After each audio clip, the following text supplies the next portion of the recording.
अ very warm welcome dear students. So आज हमारा 6th video है on the question bank series and today we are doing a very important chapter that is called as AC circuits. So AC circuit start करते हैं। Let us start immediately. The very first question in AC circuits is that is a question number 1 mark question. So the 1 mark question, an electric current in a LC circuit at resonance is called. Now let me first show you a LC circuit. LC circuit में होता क्या है, देखो LC circuit में L और C parallel होता है। हम जानते हैं कि इन केस ऑफ, देखो अगर पैरेलल में है तो पोटेंशियल डिफरेंस तो सेम होगा। The current in inductor lags the EMF by pi by 2 and the current in capacitor leads the EMF by pi by 2। और EMF दोनों के लिए सेम है क्योंकि पैरेलल में कनेक्टेड है, लेकिन करंट एक का लैग होगा by 90 with respect to EMF, एक का लीड होगा बाय 90। तो एक्चुअली दोनों के बीच में फेज डिफरेंस 180 होगा। मतलब IC और IL के बीच में फेज डिफरेंस होगा 180, मतलब दोनों उल्टा फ्लो होंगे, राइट। तो कैंसिल करेंगे। In other words both the currents will cancel and the net current I will be equal to IL minus IC। So this is how you can find out the net current. Net current is IL minus IC।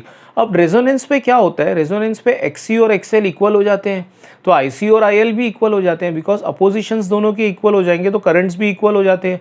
उल्टा तो पहले से ही थे, तो net current will become equal to 0। So I will be equal to 0। इसलिए इस first वाले क्वेश्चन का आंसर है an electric current in LC circuit at resonance is called wattless current.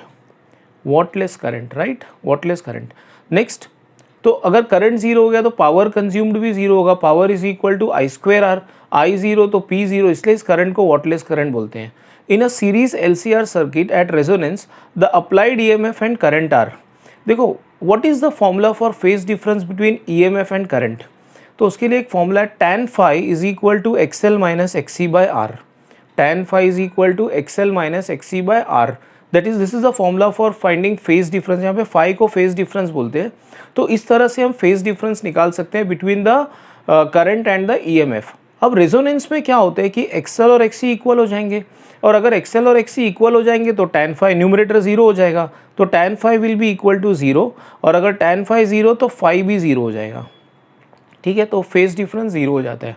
That means in LCR circuit at resonance the applied EMF and current are in phase, या phase difference zero हो जाएगा, या इन phase बोल सकते हो, एक ही phase में है दोनों। नेक्स्ट क्वेश्चन देखते हैं, third one. A series LCR resonant circuit is used as tuning circuit in a television receiver set. ये तो डायरेक्ट आपके बुक में लिखा हुआ है, ओके, आप पढ़ सकते हो। इन if AC voltage is applied to a pure capacitor, the voltage across the capacitor। देखो हम दो डायग्राम बना सकते हैं। पहले हम बोल सकते हैं कि या तो करंट वोल्टेज से लीड करता है, that is the first diagram में। देखो मैंने क्या ड्रॉ किया, कैपेसिटर में होता क्या है, current leads the voltage by pi by 2, या उसी बात को इस तरह से कहा जा सकता है कि voltage lags by pi by 2 with current. ठीक है, या ऐसा बोल लो कि current leads the voltage by pi by 2 या voltage lags the current by pi by 2, दोनों का मतलब एक ही होगा। तो मेरे ख्याल से आंसर डी आएगा, the voltage lags the current by angle of pi by 2। A parallel LC resonant circuit is used as, तो इसका आंसर है फिल्टर सर्किट। अब आप जब हायर स्टैंडर्ड्स में जाओगे तो आपको पता चलेगा कि तीन टाइप के फिल्टर होते हैं। एक को बोलते हैं लो पास फिल्टर, एक को बोलते हैं हाई पास, एक को बैंड पास। बहुत सिंपल सा मतलब होता है। लो पास मतलब वो सिर्फ लो फ्रीक्वेंसीज को ही अलाउ करते हैं पास होने के लिए, बाकी फ्रीक्वेंसीज को रोक देता है। बैंड पास मतलब it will let only those wavelengths, those frequencies which are in a certain range. जैसे कि मैं आपको बताता हूँ कि मॉड्यूलेशन, आपने अगर कम्युनिकेशन सिस्टम चैप्टर पढ़ा होगा, 11th में था वो लास्ट चैप्टर, तो उसमें क्या होता है कि जो सर्किट होता है वो omega C plus omega M से लेके omega C minus omega M के फ्रीक्वेंसीज को जाने देता है, राइट। तो उस टाइप के फिल्टर को, जो एक पर्टिकुलर फ्रीक्वेंसी से दूसरे फ्रीक्वेंसी तक के सिग्नल्स को जाने देगा, उसको बोलते हैं बैंड पास फिल्टर। तो ये जो भी फिल्टर्स होते हैं उनको बनाने के लिए हम L और C का कॉम्बिनेशन यूज़ करते हैं। तो खैर ये तो आप हायर स्टैंडर्ड्स में पढ़ोगे ही, बट अभी फिलहाल के लिए आप इसको रट लेना कि parallel LC resonant circuit is used as a filter circuit. Next, an electric bulb operates 10 volt DC. If this bulb is connected to AC source and gives a normal brightness, the peak value of the source is।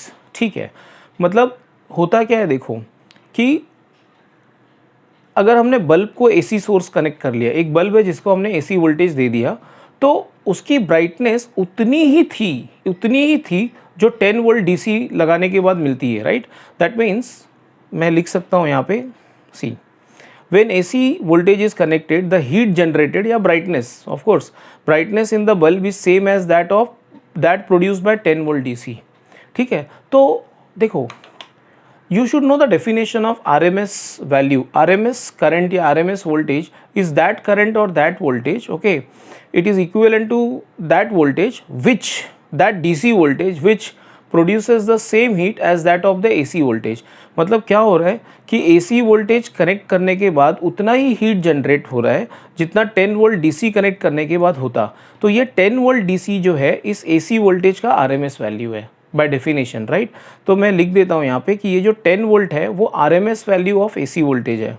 तो मैं यहाँ लिख देता हूँ दस 10 volt is the effective value और RMS value of AC voltage. तो ये ERMS 10 वोल्ट है, ठीक है। अब हमको पूछा गया पीक, तो बहुत ईजी है, ERMS इज E0/√2। अब E0 is equal to 10 times √2, तो आंसर आ जाएगा 14.14 वोल्ट। ओके, तो आप बुक में डेफिनेशन देखोगे तो आपको पता चलेगा कि RMS वैल्यू क्या होता है। RMS value of AC voltage is that DC voltage which will produce the same heat in the same resistor passed for the same time as that of AC, ठीक है। मतलब आप बोल सकते हो कि the DC equivalent of AC is called as RMS value of AC। Seventh, a coil of resistance 300 ohm, ये R दिया हुआ है हमको, इंडक्टेंस 0.1 हेनरी L दिया हुआ है, is connected across a alternating voltage of frequency 300/2 pi, therefore phase difference between the voltage and the current in the circuit is. तो देख लेते हैं, हमारे पास डायरेक्ट फॉर्मूला है कि tan phi is equal to XL minus XC/R। खैर यहाँ पे XC नहीं आएगा कि यहाँ पे कैपेसिटर नहीं है, तो फॉर्मूला बनेगा tan phi is equal to XL/R, ठीक है। XL होता है 2πfL, F और L हम जानते हैं, XL होता है 2πfL, F और L का वैल्यू जानते हैं, R भी जानते हैं, सब्सटीट्यूट कर लेते हैं तो you will get the answer as tan phi is equal to 1, और अगर tan phi 1 होगा तो phi will be equal to 45 degrees. That is how we can solve this question, right. Next,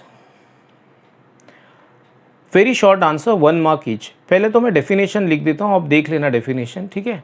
the definition of capacitive reactance is the opposition offered by capacitor to the flow of the AC current is called as capacitive reactance, और उसका formula हम जानते हैं 1/2πfc या 1/ωc।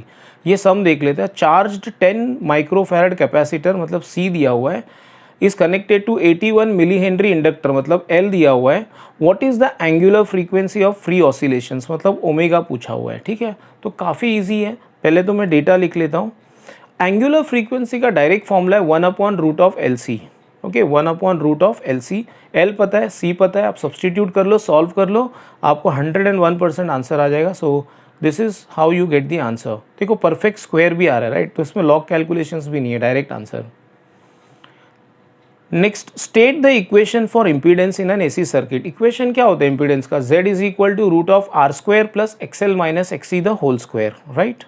तो अगर आप देखो तो फॉर्मूला, अच्छा मैंने फॉर्मूला लिखा ही नहीं है, ठीक है, इम्पीडेंस का।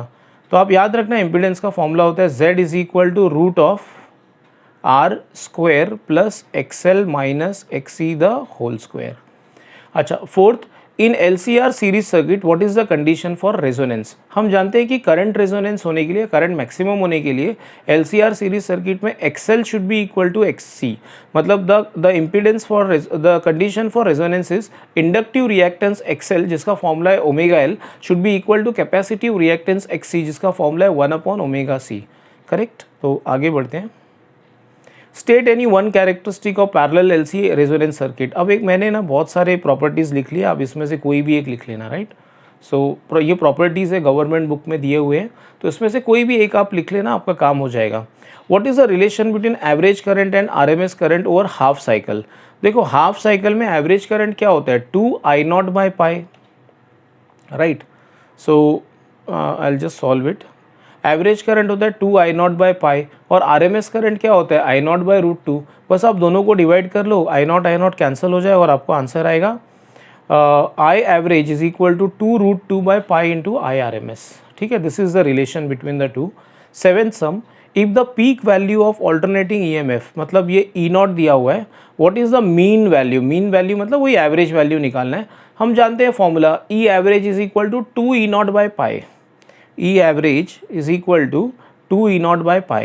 तो 2 ई नॉट बाय पाई करोगे तो आपको आंसर आ जाएगा, ठीक है। वैल्यू सब्सटीट्यूट कर लो and you should get the answer. The answer is 9.548 volt, ठीक है। नेक्स्ट क्वेश्चन की तरफ चलते हैं। स्टेट द एवरेज और mean value of the alternating EMF, obtain the expression for it. तो मैंने यहाँ पे लिख दिया है सब कुछ कि द एवरेज और the mean value of alternating EMF, अगर एक कंप्लीट साइकिल पे पूछा होता तो 0 आता, और हाफ साइकिल पे पूछा है तो 2 ई not by pi.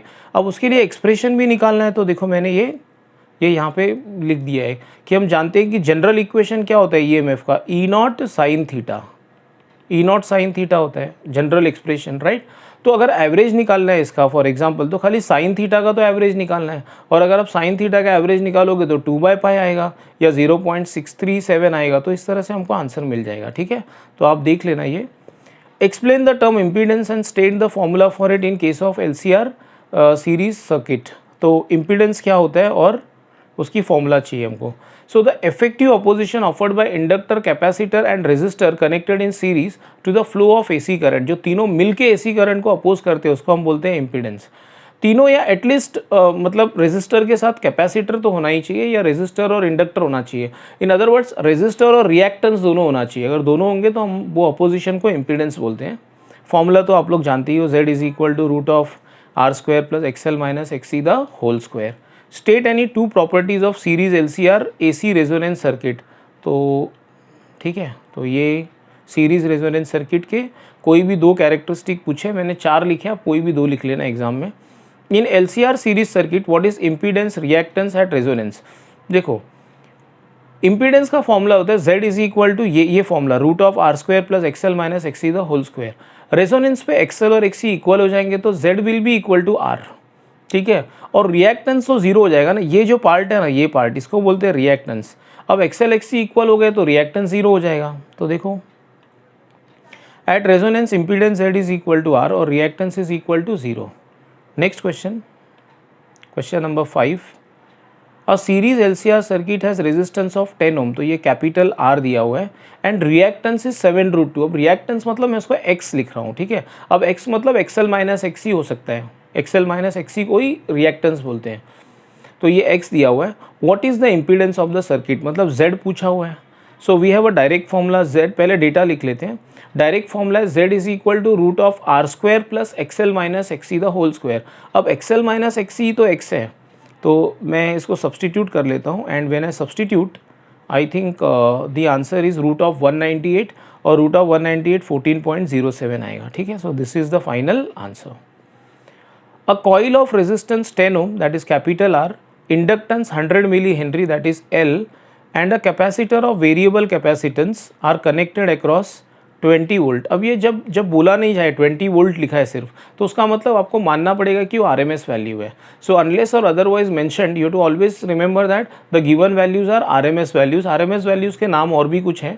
RMS value को वर्चुअल वैल्यू या इफेक्टिव वैल्यू के नाम से भी जानते हैं। ये फ्रीक्वेंसी दिया हुआ है। At what capacitance will the resonance occur. अब फ्रीक्वेंसी का फॉर्मूला क्या है, देखो पहले डेटा लिख लेते हैं। फ्रीक्वेंसी का फॉर्मूला है 1/2 पाई रूट ऑफ LC। तो अगर मैं इसको स्क्वायर करके रीअरेंज करूँ टर्म्स को, तो कैपेसिटेंस का आंसर आएगा C is equal to 1/4 pi square F square L, राइट। अच्छा, अब मैं आपको एक बात बताता हूँ कि मुझे जो आंसर आया वो इस आंसर के साथ मैच नहीं हुआ, मतलब ये आंसर मुझे नहीं लगता सही है। तो आप लोग, अगर आपको लगता है सही है तो आप लोग पहले कैलकुलेट करके चेक करना। मैंने तो चेक किया है 2 बार सॉल्व करके, और मेरा आंसर मैच नहीं हुआ। तो मेरे ख्याल से ये जो आंसर दिया हुआ है क्वेश्चन बैंक में, ये सही नहीं है, ठीक है। तो आप कमेंट सेक्शन में मुझे बताना कि आपको ये आंसर आया कि अलग आंसर आया। मैं आपको बता देता हूँ, बस इसको सब्सटीट्यूट तो करना है हम। तो आप सब्सटीट्यूट करके आप लोग खुद भी सॉल्व कर लेना। मुझे आंसर है 101.3 microfarad. Okay, so my answer did not match with this. So if you feel that I am wrong, you should tell me in the comment in the description box. We'll discuss it. Don't worry. But फिलहाल तो मैंने 2 बार किया solve और मुझे यही answer आया, तो यही आंसर करेक्ट होगा। अब आगे बढ़ते हैं नेक्स्ट क्वेश्चन की तरफ। 7th, find the current in a circuit consisting of a coil and a capacitor in series with an AC source of 110 volt RMS value। तो ये ERMS दिया हुआ है, ये फ्रीक्वेंसी है। The inductance of the coil मतलब L दिया हुआ है, resistance is 50 ohm, the capacitance is 8 microfarad. तो C IRMS पूछा हुआ है, फाइंड द करंट। तो देखो पहले डेटा लिख लेते हैं। ओके, डेटा लिख लिया। अब हमको करंट निकालना है। सिंपल सी बात है, करंट मतलब आरएमएस करंट पूछा है। तो I is equal to E by Z, और जेड के फॉर्मूला है root of R square plus XL minus XC the whole square. आपको एक्सएल निकालना पड़ेगा, एक्सी निकालना पड़ेगा, तब तो जेड मिलेगा। तो सबसे पहले हम एक्सएल निकालते हैं और एक्सी निकालते हैं। सो एक्सएल का फॉर्मूला है 2πfl, एक्सी का फॉर्मूला है 1/2πfc। इसको सॉल्व करो तो आपको ये वैल्यूज़ आ जाएंगे। और अब मैं z निकालूंगा। ओके, z का फॉर्मूला है root of R square plus XL minus XC the whole square. अच्छा, फिर मैं इसमें सब्सटीट्यूट कर देता हूँ। कोई बच्चा सोच सकता है मन में, सर ये एक्सएल माइनस एक्सी तो नेगेटिव आएगा। अरे भाई साहब, नेगेटिव आने से क्या फ़र्क पड़ रहा है, वो तो स्क्वायर करना है लास्ट में यहाँ पे। तो जब यहाँ पे स्क्वायर होगा तो वो पॉजिटिव हो जाएगा। आपको सबको पता होना चाहिए a minus B the whole square is same as b minus A the whole square. मतलब हो सकता है ये वाला जो फॉर्मूला है, कोई बच्चा इसको ऐसे याद रख ले, root of R square plus XL minus XC the whole square. और कोई और बच्चा बोले नहीं ऐसा नहीं है, फॉर्मूला है z equal to root of R square plus XC minus XL the whole square. अरे एक ही बात है, क्योंकि a minus B the whole square is same as b minus A the whole square. I hope you got it right. तो ये z निकल आया। अब करंट कैसे निकालेंगे? Current is equal to E by Z. E पता है, z पता है, तो आंसर आ जाएगा राइट। तो I substitute the value of E and z and I get the answer as 1.888 ampere. अब हम लोग 8th सम करेंगे अगले पेज पे। 8th sum, 0.5 microfarad capacitor that is C is discharged through a 10 milli henry inductor that is L, find the frequency. बहुत simple है, ये LC oscillation circuit है। तो LC ऑसिलेशन सर्किट का फ्रीक्वेंसी होता है 1/2π रूट ऑफ LC। ठीक है, अब इसमें तो शायद कुछ मेहनत ही नहीं है, L दिया हुआ है, C दिया हुआ है, बस आपको सॉल्व करना है। तो आप वैल्यूज़ डाल दो, आपको आंसर आ ही जाएगा right. So we need to solve this and if you solve this, this is the answer 2.25 into 10⁻3। Next 9th, what is the capacitive reactance XC। अगले पेज पे करते हैं, चलो नहीं इसी पेज पे करेंगे, रुको। What is the capacitive reactance of a capacitor, ये C दिया हुआ है और एट अ फ्रीक्वेंसी 50 हर्ट्ज़। तो ये पहली बार फ्रीक्वेंसी 50 है और अगली बार फ्रीक्वेंसी 20 किलो हर्ट्ज़ है। 20 किलो हर्ट्ज़ मतलब 20,000 हर्ट्ज़ है। तो आप याद रखना, उसको किलो को नॉर्मल में कन्वर्ट करने के लिए 1000 से मल्टीप्लाई करना पड़ेगा। अब डेटा लिख लेते हैं। तो हमको दो बार रिएक्टेंस निकालना है, XC1 और XC2। XC का फॉर्मूला है 1/2πfc। ठीक है, XC का फॉर्मूला है 1/2πfc। तो XC1 क्या होगा? 1/2πf1c right, F1c। तो सॉल्व करोगे तो ये आंसर आएगा। और XC2 क्या होगा? XC2 will be equal to what? अब अगले पेज पे जाना ही पड़ेगा right. XC2 will be equal to 1/2πf2c। F2 पता था, C भी पता था, सॉल्व करने पे आंसर है 1.591 right. So this is the answer. अगले क्वेश्चन की तरफ चलते हैं। 3 marks, state the RMS value of alternating current, right the relation between RMS value and peak value of alternating current that varies with time. तो इसका answer मैंने लिख दिया यहाँ पे, आप देख लेना। ओके, आपको ये सारे आंसर्स लिखने, देखो ये डेफिनेशन मैंने खुद लिखा है। RMS value of alternating current can be defined as that DC current which while flowing through the same resistor for the same time produces the same heat as that of the alternating current। ये मैं आप लोगों को एक question में बता भी रहा था कि ऐसे होता है करके। वो 10 वोल्ट DC का कुछ एक सम था राइट, इक्वल ब्राइटनेस में जला था बल्ब। तो यही डेफिनेशन मैं आप लोगों को बोल रहा था। तो ये डेफिनेशन आप लिख लेना, क्योंकि ये क्वेश्चन में क्या लिखा है देखो, state the RMS value of alternating current, right the relation. अब मुझे नहीं लगता इतना सा लिखने के लिए 3 मार्क मिलेगा। ठीक है, तो आपको क्या करना चाहिए, आप ये रिलेशन लिख लो, आप RMS करंट को डिफाइन कर लो और ये जो रिलेशन है ना आप इसको प्रूफ करो राइट। देखो ये मैंने प्रूफ किया है, the relation between RMS value and peak value is given by this formula. ठीक है, तो ये आपको आंसर लिखना रहेगा। Now let us move to the second question. Explain the term inductive reactance, state it unit and dimension. दोनों का answer मैंने लिखा हुआ है, आप पढ़ लेना आराम से, दोनों का लिखा हुआ है आंसर। ठीक है, and this I have taken from the government book. Inductive reactance क्या होता है? The opposition offered by inductor to the flow of AC current. Similarly capacitive reactance is the opposition offered by capacitor to the flow of AC current. और inductive reactance का formula है XL omega L और capacitive reactance का 1/ωc या 1/2πfc। और ऐसा unit तो सब वो अपोजिशन है तो रेजिस्टेंस के जैसा ही होगा, यूनिट और डायमेंशन। तो यूनिट तो ओम है दोनों का और डायमेंशन M1L2 T-3 -2। ठीक है, तो आप ये आंसर लिखना रहेगा आपको। what is inductive reactance of the coil XL of inductor 10 millihenry L दिया हुआ है at a frequency 50 hertz, 1000 hertz and 20 kilo hertz. ठीक है, तो आपको 3 बार ढूंढना है एक्सेल। अब पहले डेटा लिख लेते हैं, 3 बार ढूंढना है XL1, XL2, XL3, फ्रीक्वेंसी बार बार चेंज हो रहा है। The inductive reactance is given by the formula XL is equal to 2 pi FL। ठीक है, 2 पाई FL, तो XL1 क्या होगा 2 पाई F1L। ठीक है, और XL2 क्या होगा 2 पाई F2L, XL3 क्या होगा 2 पाई F3L। बस आप F चेंज करते जाओ, आपको आंसर मिलता जाएगा। तो ये मैंने सॉल्व किया है, ये XL2 है और ये XL3 है, right. So this is how we can solve this particular question. Now will move on to question number 5। Let us move on to question number 5। तो मैं अगले पेज पे करूँगा क्वेश्चन नंबर 5।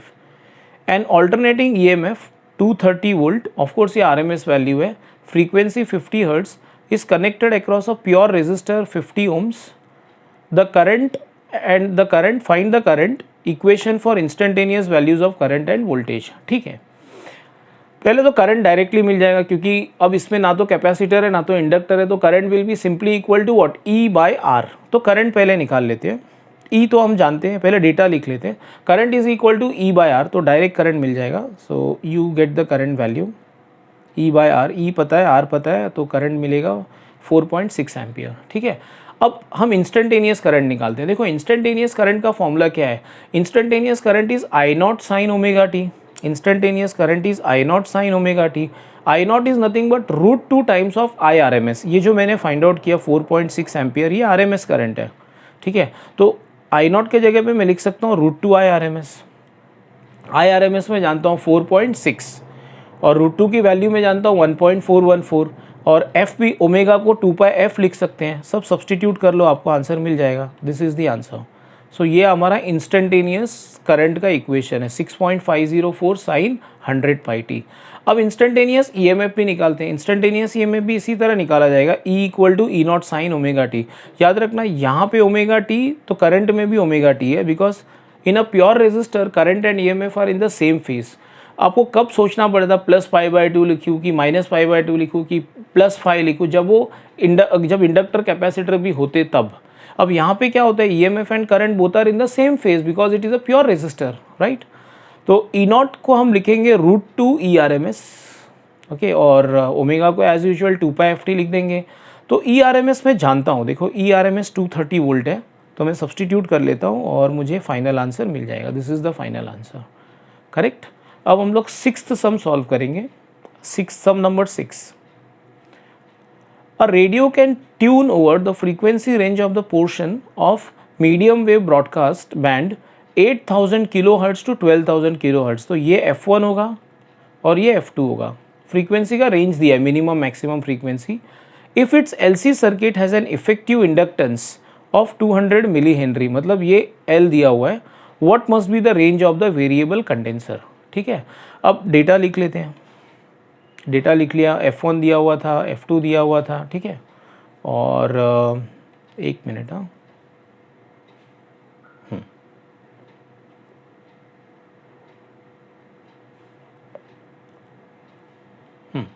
तो F1 दिया हुआ है, F2 दिया हुआ है, and let us solve. The resonant frequency और the frequency of LC oscillation circuit is F is equal to 1/2 pi root of LC। ठीक है, क्योंकि ये रेडियो वाला जो सर्किट होता है that is nothing but LC circuit, तो F is equal to 1/2 pi root of LC। Okay, now अब हम लोग को क्या ढूंढना है, C ढूंढना है ना। तो C का फॉर्मूला स्क्वायर करके रीअरेंज करेंगे, तो C का फॉर्मूला है 1/4 pi square F square L। एक बार फ्रीक्वेंसी F1 लेंगे, एक बार फ्रीक्वेंसी F2 लेंगे, तो हमको C1 C2 मिल जाएगा। तो ये C1 है, ओके। तो C1 को सॉल्व करेंगे तो ये आंसर आता है, और सिमिलरली C2 को सॉल्व करेंगे तो ये आंसर आएगा। अब अगर आप देखो तो मेरी आंसर गवर्नमेंट बुक के आंसर से फिर मैच नहीं हो रही। मेरी आंसर है 0.1978 पिको फैरेड, और गवर्नमेंट बुक की आंसर है, या क्वेश्चन बैंक की आंसर है, गवर्नमेंट बुक नहीं क्वेश्चन बैंक, 198। तो my answer is not matching with this. तो मैं चाहूँगा कि आप लोग खुद भी ज़रा अपने एफर्ट डाल के सॉल्व करना इसको, और देखना कि मैंने सही किया है कि नहीं। अगर मेरा गलत होगा तो आप मुझे डेफिनेटली कमेंट बॉक्स में बताना, और अगर राइट होगा तो भी आप मुझे कमेंट बॉक्स में बताना, ठीक है। आगे बढ़ते हैं।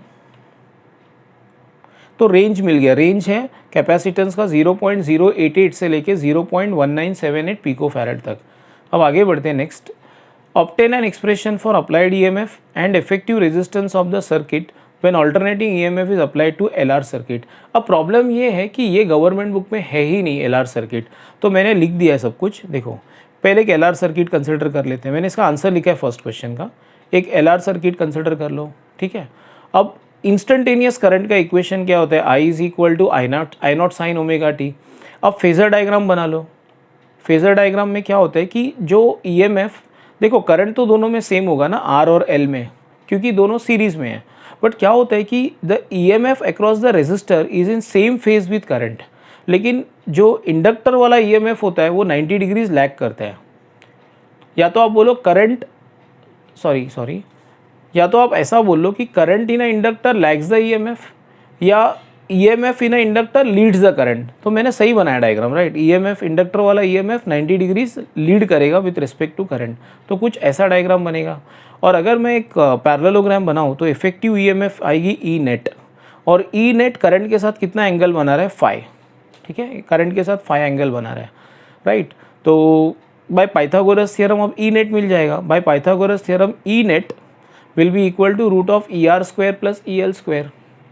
ER is nothing but IR, EL is nothing but IXL। Substitute कर लेता हूँ, ठीक है। अब I बाहर ले लेते हैं, तो ये इक्वेशन आएगा E net upon I, that is total voltage upon total current, that will be equal to root of R square plus।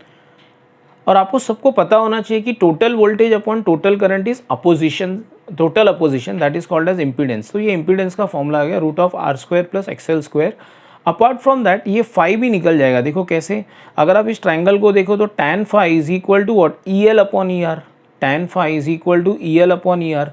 E L को मैं लिख सकता हूँ आई एक्सएल, ई आर को मैं लिखूंगा आई आर, तो आई आई कैंसिल हो जाएगा। ई एल मतलब क्या होता है, voltage across inductor, E R मतलब वोल्टेज अक्रॉस रेजिस्टर, तो voltage across resistor is I R and voltage across inductor is I XL, I cancel, phi मिल गया, करेक्ट है। और अगर आप देखो तो ये जो नेट वाला ईएमएफ है, ये जो फाइनल ईएमएफ आया दोनों का रिजल्टेंट नेट ईएमएफ, वो करंट से लीड कर रहा है बाय एन एंगल फाई। तो इसका इक्वेशन आएगा E equal to E not sine omega t plus phi. और फाई कैसे निकालते हो मैं आपको ऑलरेडी यहाँ सिखा चुका हूँ, this is the answer for phi, ठीक है। तो इम्पीडेंस होगा root of R square plus XL square. और फेस कैसे निकालेंगे, ये ईएमएफ और करंट सेम फेज में नहीं होंगे, ईएमएफ लीड करेगा by an angle of phi, where phi is tan inverse of XL by R. Similarly ये सेकेंड क्वेश्चन का भी आंसर गवर्नमेंट बुक में था नहीं, तो मैंने लिख दिया।